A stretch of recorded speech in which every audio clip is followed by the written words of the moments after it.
O que foi que aconteceu com o terrível editorialista do Estadão? Virou o terrível editorialista do Esquerdão? Vou perguntar aqui pro Pedro Zambarda no plantão do Meteoro.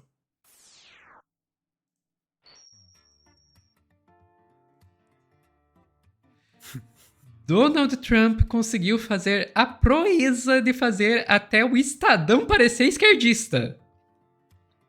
E não é mentira. E eu contei aqui, tá? Foram pelo menos 1, 2, 3, 4. Tem 5 editoriais do Estadão atacando o Bolsonaro, o Tarcísio e o Trump. Ou seja, essa camiseta do Medo e Delírio, esse cartaz aqui do Medo e Delírio, Sofia, que eu já deixei separado para abrir o corte. O terrível editorialista do Estadão, dessa vez o terrível editorialista do Estadão atacou não a esquerda, mas a extrema-direita.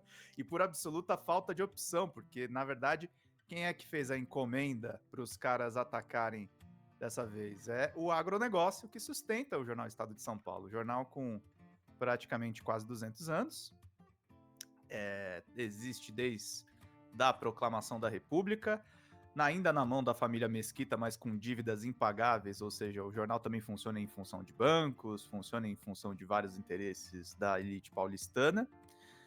E aí, o Estadão tem uma fama, Sofia, não sei se você já ouviu falar, que você vem da área da ciência, né? Você foi entrar no jornalismo depois. Mas o que se conta é que é o seguinte, os editoriais do Estadão, eles são muito melhor escritos, eles defendem ideias muito mais inaceitáveis, enquanto os editoriais da Folha são muito mais porcamente escritos e disfarçam o reacionarismo da Folha de São Paulo. Então é como se eles fossem editoriais opostos, sabe? Tipo, os editoriais da Folha são curtos, diretos, o do Estadão é empolado, tem nariz de cera, tem desenvolvimento ali do argumento. E assim, eles estão. A real é que é o seguinte: o agro tá puto com o Trump, o agro tá puto com o Bolsonaro. Então eu vou começar aqui com esse editorial quando o Trump anunciou as tarifas. Coisa de mafiosos. Eu não vou ler os editoriais inteiros, mas eu vou ler alguns trechos.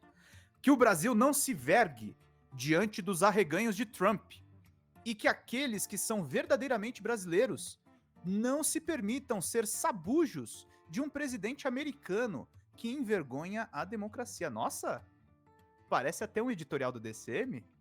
O que aconteceu? Tem uma piada interna que tá rolando que o Kiko mandou esse texto e o Estadão publicou. Que ele tá muito doido, assim, sei lá, o editorial do 247 da Fórum, o que aconteceu? O presidente americano Donald Trump enviou uma carta pro presidente Lula da Silva. Não, aí quando eles escrevem Lula da Silva, você lembra que é o Estadão que faz isso. Para informar que pretende impor tarifa de 50% para todos os produtos brasileiros exportados para os Estados Unidos, da confusão de exclamações, frases desconexas e argumentos esquizofrênicos na mensagem, depreende-se que Trump decidiu castigar o Brasil em razão dos processos movidos contra o ex-presidente Jair Bolsonaro pela tentativa de golpe de Estado e também por conta das ações do Supremo Tribunal Federal, o STF, contra empresas americanas que administram redes sociais tidas pelo STF como abrigos de golpistas. Trump, ademais, alega que o Brasil tem superávit comercial com os Estados Unidos e, portanto, prejudica os interesses americanos. Não há outra conclusão a se tirar dessa mixórdia. Trata-se de coisa de mafiosos. Trump usa a ameaça de impor tarifas comerciais ao Brasil para obrigar o país a se render às suas absurdas exigências. Antes de mais nada, os Estados Unidos têm um robusto superávit comercial com o Brasil, ou seja, Trump mentiu descaradamente na carta para justificar uma medida drástica. Ademais, Trump pretende interferir diretamente nas decisões do judiciário brasileiro, sobre o qual o governo federal, destinatário das ameaças, não tem nenhum poder. Olha que loucura, o Estadão estava batendo há muito tempo no Xandão, agora saiu em defesa. De repente, temos um jornal defendendo nosso sistema de justiça, né? Talvez o presidente dos Estados Unidos, que está sendo bem sucedido no desmonte dos freios e contrapesos da República Americana, imagine que no Brasil o presidente também possa fazer o que bem entende em relação a processos judiciais. Esse editorial, Sophie, foi publicado no dia 9 de julho, né? Foi alguns dias atrás. E as pauladas, elas não param, tá? Só tem um editorial praticamente que ele volta a atacar a esquerda. No dia 13 de julho, eles escrevem o seguinte: aprendizes de Bolsonaro. Fiéis à desonestidade intelectual do padrinho, Governadores bolsonaristas que aspiram à presidência culpam Lula pela ameaça do tarifaço de Trump. A direita pode ser muito melhor do que isso. Olha o Estadão, fazendo a famigerada autocrítica da direita.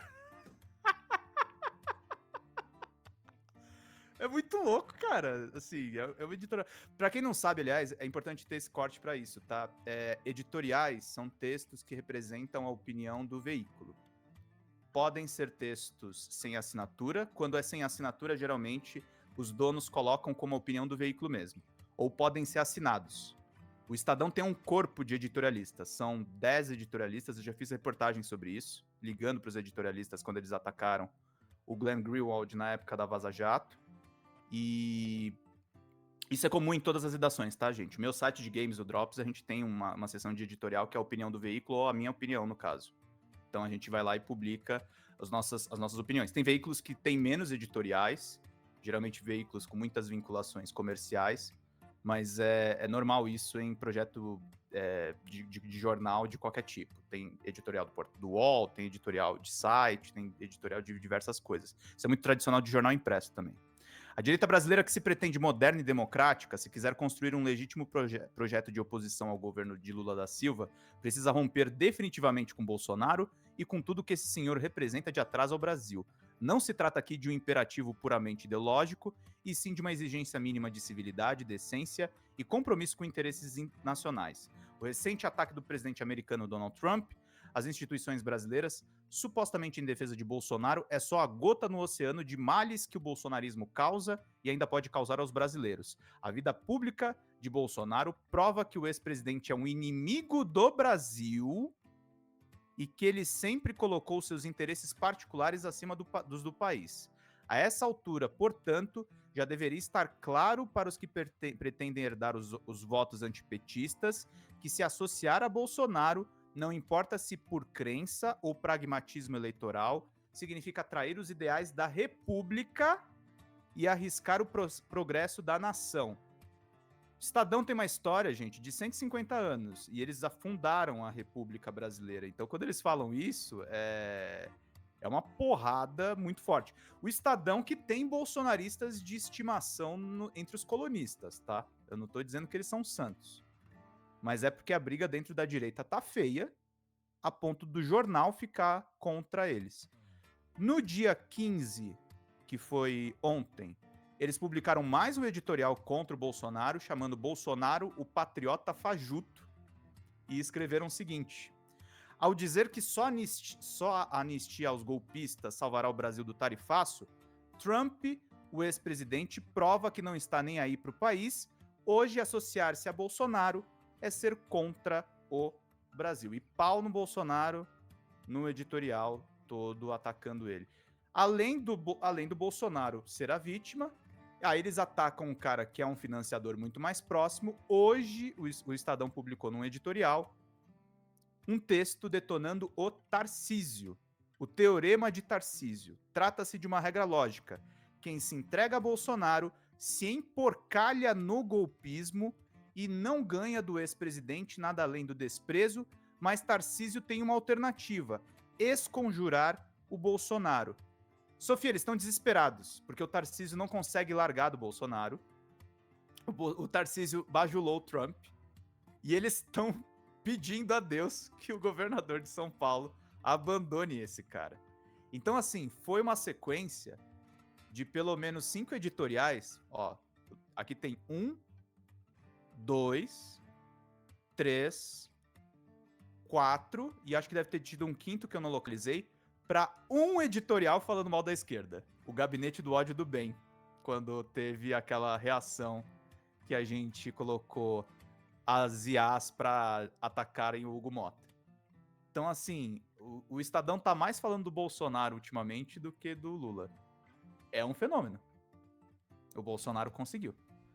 Cara, é o Bolsonaro e o Trump, né? Eu diria que é uma combinação das coisas. Porque o que aconteceu... Vamos ser honestos aqui. Não, o Estadão, a gente brincou de chamar de esquerdão e tal. Que é um apelido do Olavo de Carvalho, tá, gente? O Olavo de Carvalho chamava o Estadão de esquerdão e a Folha de foice de São Paulo.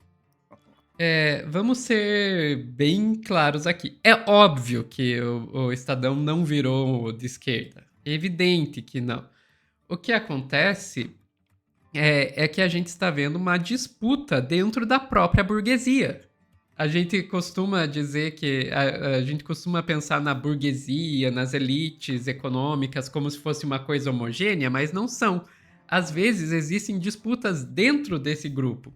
Se por um lado a gente tem uma elite econômica estadunidense que quer o fim dos BRICS, que quer espaço ilimitado para as big techs aqui dentro do Brasil, e por isso levam o Trump a pegar e fazer esse tarifaço, agora essa investigação econômica aí que eles estão fazendo.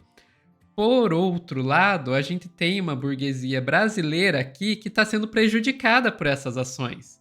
E o Estadão é basicamente o porta-voz dessas elites, dessa burguesia nacional. A nossa burguesia nacional brasileira, ela normalmente está alinhada com os interesses da burguesia estrangeira, porque a gente é um país que foi alvo do colonialismo, do imperialismo, e o resultado é esse. Mas a gente tá vendo um raro exemplo de um momento em que a nossa elite tá puta com a elite estrangeira. É lindo. E daí o que acontece? O Bolsonaro, ele é um tremendo de um vira-lata.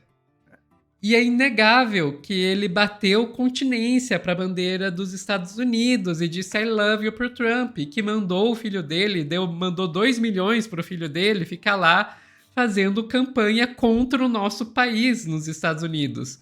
Então, o próprio Estadão tá vendo que não tem como desvincular essa posição vira-lata que agora eles estão tentando atacar do bolsonarismo. Mas enfim, a Marília Gutierrez está dizendo aqui, Bolsonaro não faz parte da elite brasileira. Concordo, mas o Bolsonaro ele foi porta-voz da elite brasileira por muito tempo.